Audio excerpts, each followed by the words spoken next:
Welcome to the House Rules Podcast. I'm one of your hosts, Carter Bastian with the Lion Lending, and we've got the one and only John Binkowski representing Century 21 Signature in Flushing, Michigan. Sir, thanks for having me, Carter. Absolutely. Today we're going to be talking about the home buying process. It's kind of backwards the way that most buyers, they go and they talk with a real estate agent. I mean, how often do you see when buyers talk to you that they're actually pre-approved? It happens sometimes. I'd say it's about 50-50. But yeah, realtors more times than not are the first touch point, when the first real touch point should be the lender, because they're the ones that start the ball rolling down the hill. The biggest reason why, in a nutshell, it's so important is so that people can actually see how the numbers are stacking up and make sure that they actually can afford the home of their dreams before it comes down to a competitive market or a property that has multiple offers on it. And you need to put in an offer fast. Like, that's time wasted if they're not already pre-approved. It's something that has to get done. If they're a serious buyer, if they are serious, they're taking the time to figure out what the nuts and bolts are of it to actually get them into the home. And exactly. These things happen fast. If we look at the home of their dreams, or they see it come up on Zillow, or they see it come up in their auto mailer, and we get in there and we see it, they want to put an offer in. We want to be able to put an offer in today. And we can only do that if they're pre-approved and they have that letter in their hand. So that is the most important thing. And that's the biggest fear of mine, is having a client finding the home of their dreams that checks every item off their list of criteria, and they can't put an offer in because they don't have a pre-approval letter. So I'll just kind of touch on too what it means to be pre-approved. I can get back to somebody very quickly. I like to have my pre-approvals be as thorough as possible, to where I'm actually reviewing their income and not just taking their word for, okay, this is what I make. Because a lot of times there's some confusion with their qualifying income is versus what they think they make. So getting income documentation and even verifying their assets up front. It's typically credit, income, and assets are the things that I'm trying to verify up front, so I can get a full pre-approval, so I can get certainty for both the buyer and for you as the agent on the buyer side, so that everybody has the certainty that the buyer is going to be able to qualify for the home that they're interested in. Not just the purchase price, offer price. What are the taxes in this area? Yeah, seeing what it's going to be, and if it has gone up year over year, that's a good point. I mean, if they are close on what their ratios are, they can qualify as like higher property taxes going to be a deal breaker for them, or are we going to have to restructure their loan in a way that we can make it work before we put an offer in? Because we don't want to put an offer in and be like, oh man, then the lender's behind the eight ball. That puts me behind the eight ball, looks bad to the client, looks bad on both of us. Yes, sir. So that's the first step. They fill out the application. I gather up the documents from them, get it reviewed. We see exactly where they're at. And if they do have a particular property in mind, I like to adjust my pre-approval for whatever property it is. I mean, sometimes I'll give somebody a general pre-approval that can be up to a certain amount, and we'll have discussion between you and I about what that amount is going to be, their maximum pre-approved amount. But a lot of times I'll fine tune it for a particular property that they're thinking about putting an offer in at. And I don't know if there's a right and wrong way to do it, but that's just kind of how I do it. Adjust that pre-approval, particularly for whatever that property is that they want to put the offer in on. And that way we got certainty for that exact situation, not just a ballpark range that a lot of pre-approvals are. They're looking for the home. They got their pre-approval. What are some steps during this process that you're going to walk people through while they're looking? Yeah, so sometimes they find houses on their own. Hopefully they find them from me directly sending them the houses that meet their criteria. To begin the search process, you might burn a Saturday or a Sunday and just look at homes. Look at 5-6 homes or more on one of the weekend days. That's the best time to really do showings, in my opinion, to stack as many as you can in a line, in a general area vicinity that they're looking in that meet their criteria. See as many as you can, cast a wide net. And then if we see one that we like, that we want to write on, we think about it a little bit. Any questions they have, I call the listing agent, ask those questions, and then I would send it to you and say, hey, this is the house you're looking at. We're thinking about writing on it. Is this something that they can qualify for? Regardless of their pre-approval letter, they might have met it by 25 grand.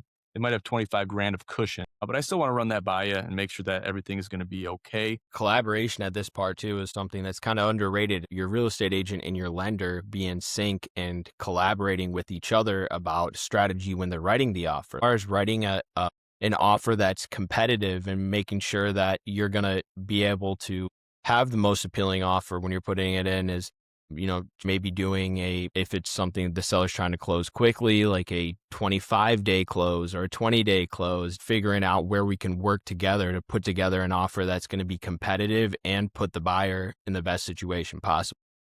Absolutely. Working in sync, working as one is the most important thing at this point in the transaction. Right now, the buyers are getting their hopes up. They're thinking maybe this is going to be our next home. Okay, maybe this could be real. This could be where we're going to live. And that's exciting for them. You want to make it and keep it as exciting as possible. Not inflate their hopes into unrealistic, expectations, but give them the most expectations to finding that success in buying the home, purchasing the home, making that process as seamless as possible before you even hear back from the listing agent, giving them peace of mind throughout the entire transaction. It starts right there. It actually starts long before that, but that's where it's first seen to be delivered upon. Variability of any, like this can go on forever. Some people never make it past the phase of getting pre-approved and looking because they never find the house that really meets, their circumstances change or whatever happens in between when they actually find the home.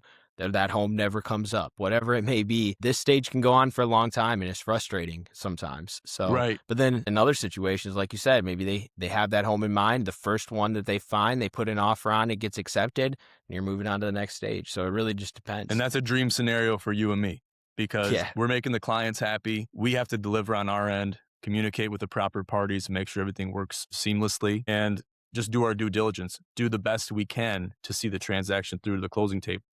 On the contrary, just to touch on it, say it doesn't happen that way. Say we're looking for weeks, months. They're not finding the home that they're looking for. My job is to keep their hopes up and say, our house is out there. We just haven't found it yet. Keeping their spirits up, keeping morale at a high level, because the worst thing that can happen is them say, hey, you know what? We're getting discouraged. We're just going to rent an apartment. We have to find a place to live. That's the worst thing that can happen for you. Worst thing that can happen for me. Worst thing that can happen for the client. That's where that time is of the essence comes back into play. We can't wait for the housing market to come down. Life happens. Life will continue on. Time waits for no man. So we have to work within the best of our abilities to deliver on our goals, their goals, to find them a home, get them the keys at the closing table, make them happy, make them satisfied, to then eventually get referrals from them. That's what it's really all about, is working within that time frame, but also keeping morale high if it doesn't happen. Providing that frictionless experience throughout. Like, all right, if that pre-approval process is something that's super tedious and it requires a lot of effort, then maybe they want to go find another lender, at least on my end, or maybe you're not available when they want to go see properties. If it's somebody we don't know that was referred over to us, we're still making our first impression and showing them how we work. So we're trying to make it as easy as possible for them to get these stages done. I would suggest that if you're going to work with me, I'm going to give you the best of my ability to work the highest caliber within my bounds as a realtor to deliver on my promise to get you in a home. The cardinal sin that we can all commit that's easy to do is neglect the client. We can't neglect the client. That's at the top of our list of things we can't do, because if we lose a client, we lose business, we lose money in our pocket. We lose referrals. We have one chance to make a first impression, and you have to deliver on those expectations early and follow them through all the way to the end and beyond. At that point, I mean, let's say you put your offer in and you get an offer accepted. So now we're under contract at this point. And this is where the fun really starts. This is where the fun really begins, because now we have to get earnest money deposited to the listing broker, right? And then beyond that, we have to get inspections scheduled within our inspection window. And then the inspection comes. And then you basically hold your breath and you got to take a step back. At least I do as an agent. I want that experience to be between the inspector and the client, because at that time they're learning about the home. They're learning things that may be wrong with the home that might, raise some red flags. I'm also walking with them because I like to learn that stuff. I like to get educated on the ins and outs of a home, what makes it breathe, what makes it solid. These things are important to know as a buyer, but also as an agent. If everything passes inspection, you have a couple question marks on things. For anybody watching this who listening who may not know what the inspection period is, just kind of brief summary of what the inspection period is. This can vary how long from anywhere those from usually 3 run. days to a week to 10 days. So that's the time. It starts the day after you have an accepted offer. You have until that time to conduct the inspection. Most of the time, in most purchase agreements, you then have 5 days to get back to the listing side about the results from the inspection. Time is of the essence. So we have to keep things moving along or get a mutual release. If things don't check out, they don't work out, because we have to respect the listing side's time. Every minute that house is in pending phase or under contract, contingent, we are taking time away from on the the listing clock. side to have that home available for other buyers. So we have to respect their time. Time is of the essence for us just as much as time is of the essence for the listing side. So keeping the ball rolling, whether you're going to continue on with the deal or you're going to shoot it down and get a mutual release and break off. So keeping that in mind, being strategic, that might even be negotiated where the buying Yeah, side wants for 10 sure. days. Well, I say I'm hopefully going to give you everything a comes week. back good So with it's the a little bit of a dance, inspections and, but usually it works anything out. that did come back that wasn't initially apparent, you could negotiate, maybe get some additional seller concessions, help pay for some repairs. During that time, too, I'll be able to actually get out an official loan estimate once they're under contract so that we have the property address solidified at that point. So and this will include everything on there with what their principal and interest is, most likely a floating interest rate, but also at this point, we have the option to lock their interest rate so that that pricing is not going to change based on whatever the current market pricing is. So especially with purchases in a volatile market like we're in right now, I think it's ever so important to lock up front. And especially if it's somebody who doesn't have a lot of wiggle room and they come close to being able to qualify or not being able to qualify, you want to get that pricing locked in as soon as possible so that that's one less variable you have to worry about down the line that could potentially be a deal killer. Yeah. Exactly. And if it is going to be a deal killer, you want to know earlier than later. You want to break off. You want to begin your home buying search again as early as you can. You don't want to be holding your breath and fighting for an EMD back. You want to be able to have that clean break so you can start looking again because you want to find a home in a timely manner. You have life events that Everything are taking checks out place good that with you the have to plan inspection, for, and then next time isn't step, gonna actually, wait I mean, for. really simultaneously. A lot of times I'm getting it submitted into underwriting the same day. But at this time, too, I could get the appraisal ordered. Some people want to wait on the appraisal just as far as like if the appraisal hasn't been completed, they can always get refunded later on. But some people, I mean, it takes about a week. So depending on the length of the contract too, if it's something we're kind of up against the wire, maybe we have a short contract, 3-week closing, we want to get the appraisal ordered right away. But that's another thing that can change the terms of the deal is if the appraisal comes back differently than what we're expecting. So it's another number that we want to get solidified as soon as possible.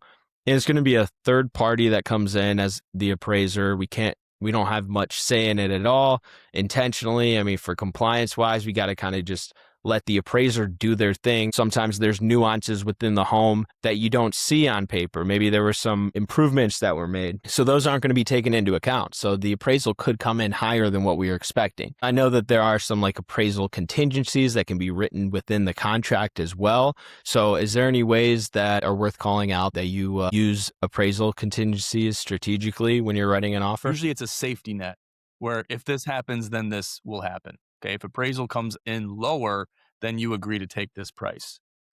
Okay. You don't really want your sellers, if you're on the listing side, to sign up for something like that. Mm-hmm. You want to have the appraisal come back and make your decision from there. You don't usually want to sign anything preemptively. The buyers have to be cognizant of if I'm, requesting this from the sellers, this could shoot the deal down. But yeah, for the appraisal contingencies, usually they don't come up. It's kind of a dance again between both agents. Hey, let's see the appraisal come in, then we'll make the decision. Okay, because that's where we're going to have to see the appraisal. It's the buyer's appraisal.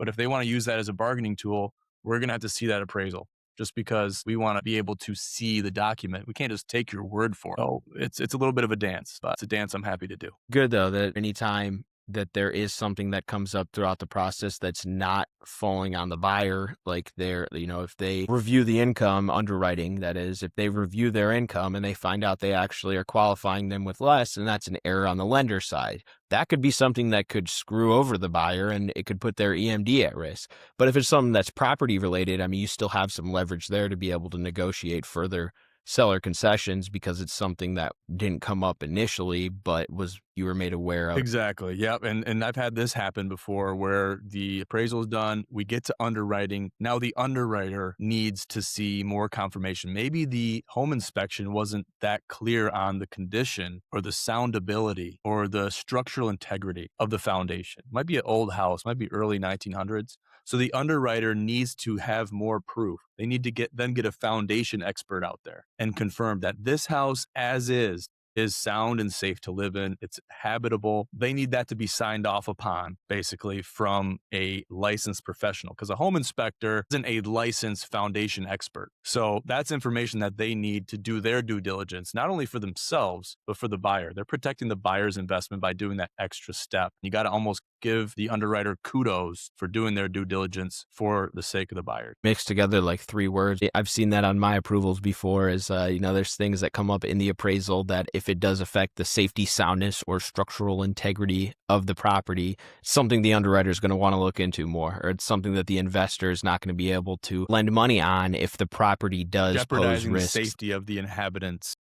We're not talking Yeah, about, yeah. bubbling paint in the kitchen. We're talking about something that's structural. It's not cosmetic. This is something that is major. So that's why they're doing their extra due diligence on that, especially for these older homes with Michigan basements that might have cobblestone foundations. Doing that extra due diligence, finding proof that it is sound investment and the loan provider's investment. Yeah, and at this stage, I think a lot of things kind of blend together. So we're kind of getting a little bit mixed in with the next steps at the same time. But just because we're getting into underwriting at the same time, I could have already submitted the loan during the inspection period, or it could be after it, depending on how we have it set up. Most of the time, it's going to be before, and simultaneously we're going to get into underwriting, and underwriting is going to do their initial approval. When I get it submitted, they're going to review all their income documentation.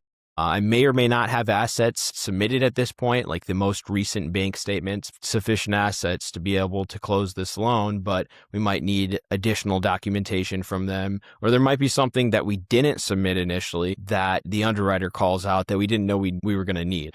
We get the title work, we get all the numbers verified with title, so we place that order with title at this time. We get everything, all the moving parts going.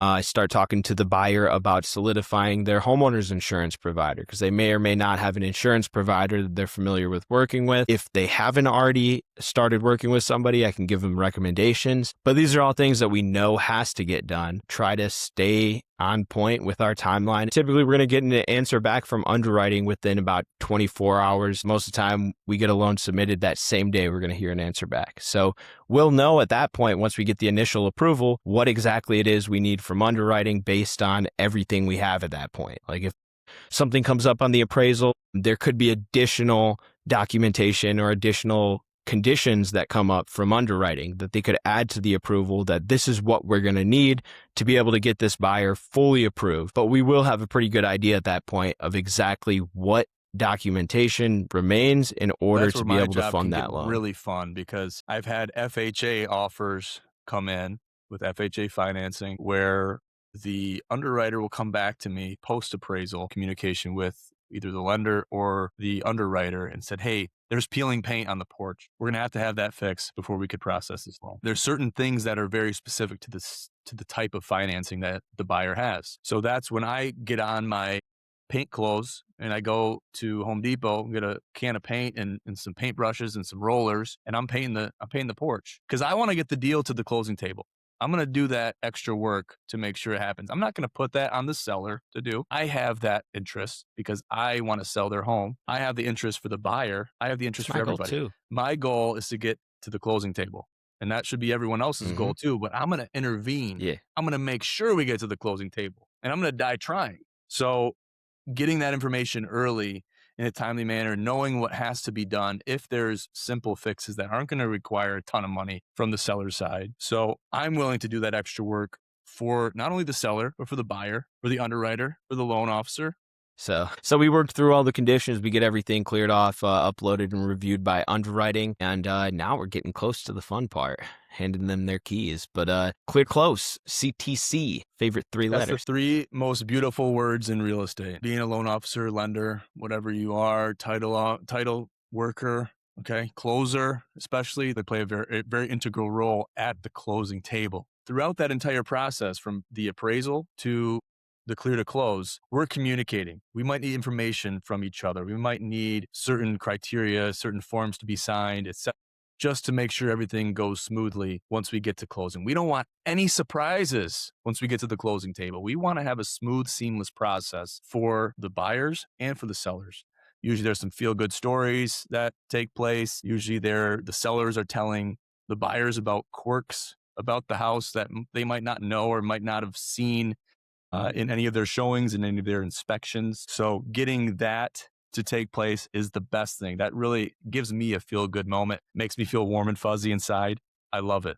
And it allows me to know that I did my job. I saw them through from the beginning. When we didn't see the light at the end of the tunnel, maybe it was, maybe we had a tough time searching. Maybe we looked for 6 months before we found the house that we finally closed on. But we made it. We survived it.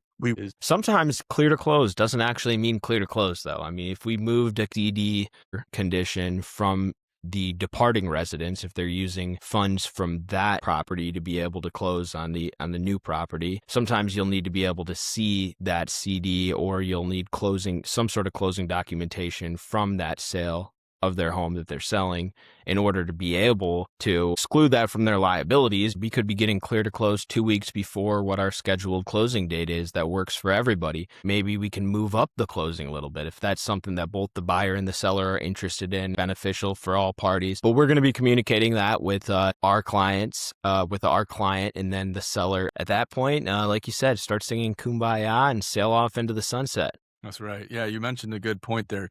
Title companies. And a lot of times there is a buying side title company and a selling side. They have to communicate. They have to be on the same page throughout the entire process. Most times they're going to be somebody from each office is going to be on that email chain.